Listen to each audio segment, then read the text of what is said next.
Olá pessoal, eu sou o pastor Clauber Maia e hoje nós vamos falar sobre a lição de número 4, que fala sobre o relacionamento do cristão com o Estado e com os superiores.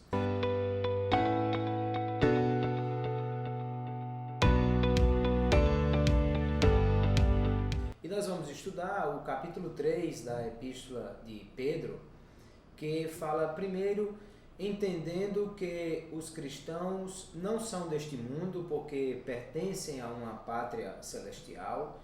Então ele diz que como forasteiros e como peregrinos que somos nesta terra, nós devemos viver uma vida cristã que reflita aquele comportamento próprio dos que são moradores da pátria celestial. Ou seja, como peregrinos e forasteiros, ele diz que nós devemos nos abster de toda imundícia, de toda impureza, das concupiscências carnais. O que Pedro está dizendo é que nós devemos, como cristãos, não praticar nenhuma dessas coisas que são próprias de uma natureza carnal dominada pelo pecado. Não só não fumar, não beber, não drogar-se, mas evitar tudo aquilo que venha a escravizar, a trazer comportamento que é nocivo à vida cristã.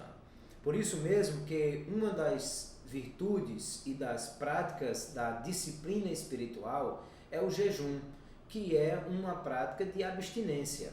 E ela é importante exatamente para moldar em nós essa força de vontade, essa determinação de nos afastarmos, de abrir mão, de abster-se de coisas que são prejudiciais à nossa vida cristã. E Pedro diz que os cristãos devem viver uma conduta como filhos de Deus, como participantes do reino celestial, que represente bem aquilo que é a vida que nós temos, quem nós somos de fato em Cristo e como nós devemos viver esta vida que agrade a Deus em todas as coisas. Depois, no mesmo capítulo, Pedro vai trabalhar também a questão da submissão. Primeiro ele diz para nos submetermos às autoridades. Ele está falando ali sobre reis e autoridades da sua época.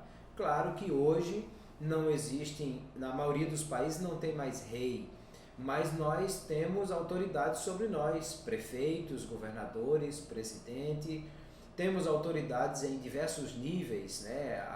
As autoridades eclesiásticas, autoridades militares, aquilo que nós devemos obediência ao Estado em todas as coisas, e a regras e a leis que nós devemos obedecer.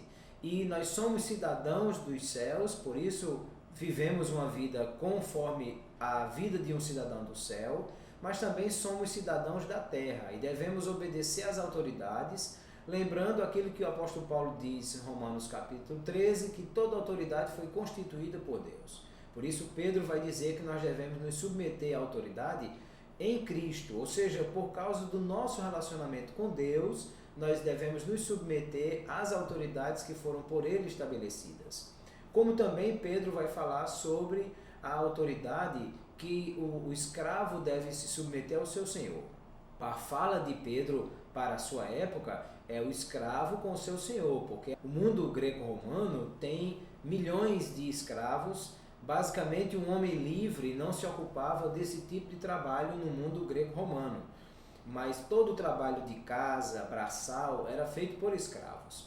E o apóstolo Pedro vai dizer que os servos devem submeter aos seus senhores também por amor a Cristo e para mostrar como é que se vive uma vida de submissão a Deus.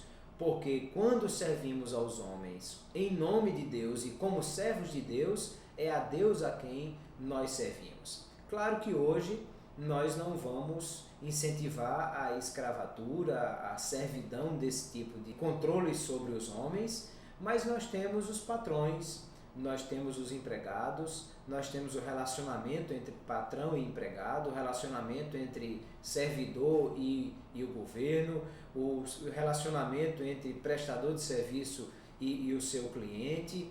E dentro dessa ideia nós precisamos fazer isso que Pedro recomenda, que é ter um bom relacionamento e ter submissão àqueles que estão em autoridade sobre nós. Porque hoje nós vivemos uma época de grande crise de autoridade. Parece que toda a formatação do pensamento humano está direcionada hoje para uma liberdade sem limites, sem controle, e que as pessoas podem fazer o que quiser, quando quiser, e por isso nós temos grande crise de autoridade nas famílias, nas igrejas, nos governos. Mas nós, como filhos de Deus, como servos de Cristo, precisamos viver uma vida de submissão e obediência. O exemplo maior que nós temos é o exemplo de Jesus Cristo. Ele foi obediente e aqui na terra, enquanto seu ministério terreno, ele vai dizer: não faço aquilo que eu quero, a missão não é minha, não estou pregando as minhas palavras, mas a do Pai que me enviou. E por isso mesmo, esse Jesus que foi obediente ao seu Pai, ele glorificou a Deus em todas essas coisas, porque o escritor aos Hebreus vai dizer que ainda que ele era filho, ou seja, que ele era filho de Deus, ele aprendeu a obediência por aquilo que ele padeceu. Ou seja, Jesus viveu uma vida de obediência para também nos ensinar que nós devemos nos submeter à autoridade que está sobre nós, tendo como exemplo o Senhor Jesus Cristo, que como homem pagou os impostos que eram devidos, obedeceu às autoridades que tinha sobre si, não desrespeitou-as e viveu como um filho obediente ao seu pai para fazer a missão que o seu pai enviou. É essa a nossa grande tarefa enquanto geração eleita e filhos de Deus, cidadãos dos céus e cidadãos da terra também. Assista esse vídeo, faça as suas anotações, leve essas anotações para a sala de aula, participe em sala de aula desse debate, da construção desse conteúdo, dessa lição, a fim de que possamos ter uma lição interativa, participativa e construindo juntos o aprendizado a cada domingo. Deus abençoe a todos, até a próxima lição.